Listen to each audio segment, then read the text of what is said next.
All right. Hey, Josh. Thanks for joining me over Skype yet again here, and I just appreciate you taking the time. Why don't you just introduce yourself and tell me a little about yourself and how long you've been in youth ministry? My name is Josh Stephenson. I'm a high school pastor here in Chattanooga, Tennessee at Silverdale Baptist Church. Been in student ministry now for 5 years. Loving it, living the dream, and enjoying everything about that. Everything that I do enjoy in student ministry, minus the parents. Yeah, the parents make it difficult sometimes, It but does. that's just how we roll. So, tell me, like you've obviously come to Dare to Share before, but what makes you want to keep coming back? Well, I've been, I guess, about 4 years ago when you guys were in Atlanta. Took my students. I was at a different church, a smaller church, and just took a handful of kids and just had a blast there. My favorite parts about Dare to Share is the fact that Greg and all the other speakers and really the whole weekend was just challenging us to share our faith. It was taking us to the next level. It was taking us past the awkward conversations, but also not saying the awkward conversations weren't good as well. It was being intentional, and I think that's really the reason I love Dare to Share is the intentionality of what Greg shared, what I heard, and then I mean, honestly coming back to I was in Athens, Georgia at the time, and coming back to Athens and seeing our students actually start to share their faith and start to live out what God's called them to do, and looking at the Great Commission and saying, okay, this is applicable to me, not just to maybe the missionaries or other people that we think are called to share the gospel. Cool. Well, maybe you have a story or something from Life Change of one of those students with that intentionality. Can you share one of those? Yeah, we had a cool thing. We were in Atlanta and we were doing a food drive opportunity to minister to people, and we were going door to door, asking for food first of all, and then coming up asking for prayer requests, anything we could do that we could pray for them about. And as we were doing it, we had a cool opportunity, a few different houses of sharing our faith, and one student in particular named Daniel. He walked up to a house and he had no idea what he was doing, and he was eighth grader at the time, and just walked up in the sweetest, kindest way he could say, but in the awkward stage that many eighth grade boys are in.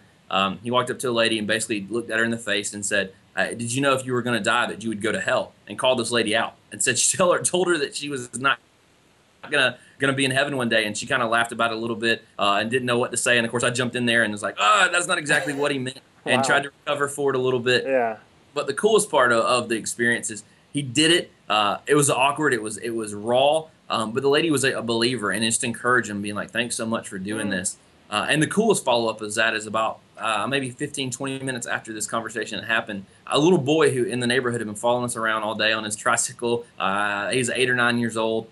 He was just having a blast. Asked us a question and just kind of slowed us down and heard Daniel talking and said, "Hey, can I ask you guys a question?" He said, "I don't know what you guys are talking about. I don't know this Jesus guy. Can you explain it?" And right then and there on the sidewalk in a neighborhood, well, we weren't even there honestly to talk to this boy. He was just hanging around us. He Wow. saw Jesus lived out in this boy's life, and he began to ask questions and through a series of events had a chance to share the gospel. And this 8-year-old kid in the middle of inner city Atlanta accepted Christ, and it's just how God works. The Holy Spirit works. As long as you're willing to say yes, God did the rest of the work. Yeah, I mean that's why we do those things with the outreach, because we want to just kind of create the opportunity for you to hear what God has to say, and maybe get distracted and end up sharing that way. So that's really cool that a student would do that, and obviously a boy, 8, 9 year old that got to hear the good news about Jesus. So that's awesome. So maybe a little bit about how you've seen the whole of your student ministry kind of shift because of Dare to Share. Yeah, when the church I was at, like I said, was a smaller youth group, and I think a lot of times we get stuck in this mentality of I work at a big church, and only big churches can do anything. But inside a group of a dozen or 15 students who started to catch this vision, we walked through the gospel journey with our students. We did the Bible study with them. We began to walk through this whole idea of how can you share your faith with your friends? What does this do? What does this mean?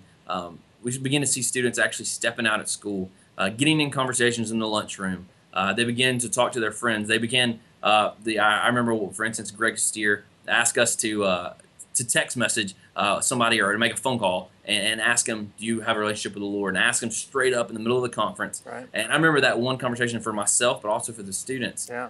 That challenge, knowing this is difficult, but it's not impossible. And just getting conversations started and just seeing our student ministry grew, first of all, in numbers, even though that's not what it's about. The cool thing is we begin to see lots and lots of visitors, believers that just became believers there, new believers.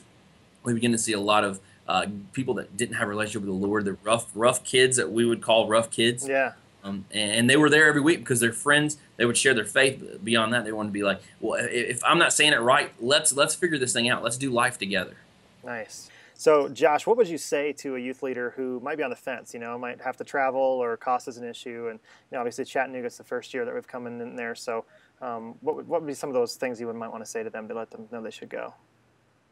If you have any availability to go, if the weekend is available, if your students, even a couple of them can come, make the time, make the commitment, make the opportunity to bring your students to Chattanooga, to Dare to Share, because of what it means in your students' life. It's going to radically change them. Maybe they're in their heart. You may see salvation out of your students that you bring. You may see students that become just totally on fire for the Lord, are ready to share the faith, to evangelize, to make a difference in their school, in their community, in the church. And the money may feel like a lot, or the hotel, or whatever it may take to do that. But I think the outcome will be totally worth it. And then you'll realize, man, I wish I would have taken this earlier. I wish I went north. And I'm just excited that Dare to Share's coming to the southeast, to the SEC country. Nice. All right, man. Well, good to see you again over Skype, and thanks for taking the time. Hopefully, a youth leader can really hear your heart and relate to you and understand, that it doesn't take a lot, and that it's definitely worth their time to go. Absolutely. So yeah, so I guess we'll probably see you in Chattanooga.